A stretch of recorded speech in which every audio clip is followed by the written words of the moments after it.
السلام علیکم ورحمۃ اللہ وبرکاتہ۔ ابھی ایک بھائی نے سوال کیا تو سوچا آپ لوگوں کے ساتھ بھی شیئر کر دوں کہ جس کا بھی یہ مسئلہ ہو اس کا جو مسئلہ ہے وہ حل ہو جائے اور اس کی نماز بہتر ہو جائے۔ بھائی نے سوال یہ کیا تھا کہ نماز کے اندر خیالات بہت آتے ہیں، اب اس کا حل کیا ہے، اور دوسرا اگر خیالات آئیں تو کیا نماز باطل ہو جاتی ہے؟ دیکھیں، نماز کے اندر ہلکے پھلکے خیالات آ جانا یا کسی چیز کا انسان اس کو یاد کر لے تو اس سے نماز میں فرق نہیں پڑتا، نماز باطل نہیں ہوتی،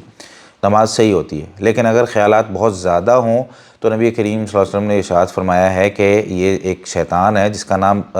خنزب ہے،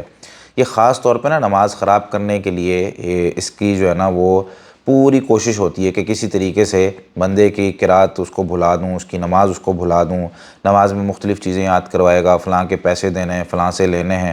تو یہ شیطان ہے۔ یہ ایک حدیث موجود ہے صحیح مسلم کے اندر، عثمان بن ابی العاص رضی اللہ تعالیٰ عنہ نے یہی شکایت نبی کریم صلی اللہ علیہ وسلم سے کی کہ میری نماز میں شیطان جو ہے کبھی میری قرات بھلا دیتا ہے تو مجھے وہ تنگ کرتا ہے۔ تو نبی کریم صلی اللہ علیہ وسلم نے پھر فرمایا کہ یہ شیطان، اس کا نام خنزب ہے، جب یہ نماز میں تمہیں تنگ کرنے آئے تو تم اپنے بائیں جانب 3 مرتبہ تھوکو اور اعوذ باللہ من الشیطان الرجیم یہ پڑھ لو۔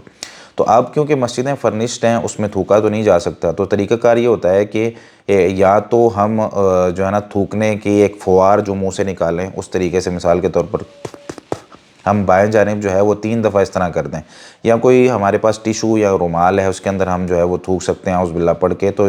عثمان بن ابی العاص رضی اللہ تعالیٰ فرماتے ہیں جب میں نے یہ عمل کیا تو شیطان جو ہے وہ چلا گیا اور دوبارہ اس نے میری نماز کو خراب کرنے کی کوشش نہیں کی۔ باقی اگر نماز میں خیالات آتے ہیں تو اس کو ختم کرنے کے 2 طریقے ہیں۔ ایک تو خیالات آ جائیں تو نماز باطل نہیں ہوتی۔ ایک مرتبہ صحیح بخاری کے اندر حدیث موجود ہے، غالباً 851 نمبر ہے، جس میں نبی کریم صلی اللہ علیہ وسلم ایک دفعہ نماز پڑھا رہے تھے، مدینہ میں عصر کی نماز ہی تھی، تو اس وقت آپ صلی اللہ علیہ وسلم کو نماز میں یاد آیا کہ میرے گھر میں ایک سونے کی ڈلی پڑی ہوئی ہے، اور آپ صلی اللہ علیہ وسلم نے اس کو نماز کے فوری بعد صدقہ کرنے کے لیے گئے، تو یہ خیال نماز میں آیا تھا۔ نماز میں خیال نماز کو باطل نہیں کرتا ہے۔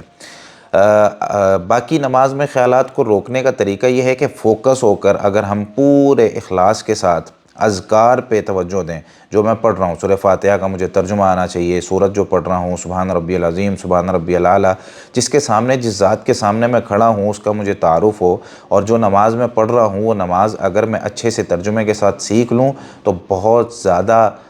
یہ ممکن ہے کہ میری توجہ ادھر ادھر نہ جائے۔ جزاکم اللہ خیرا۔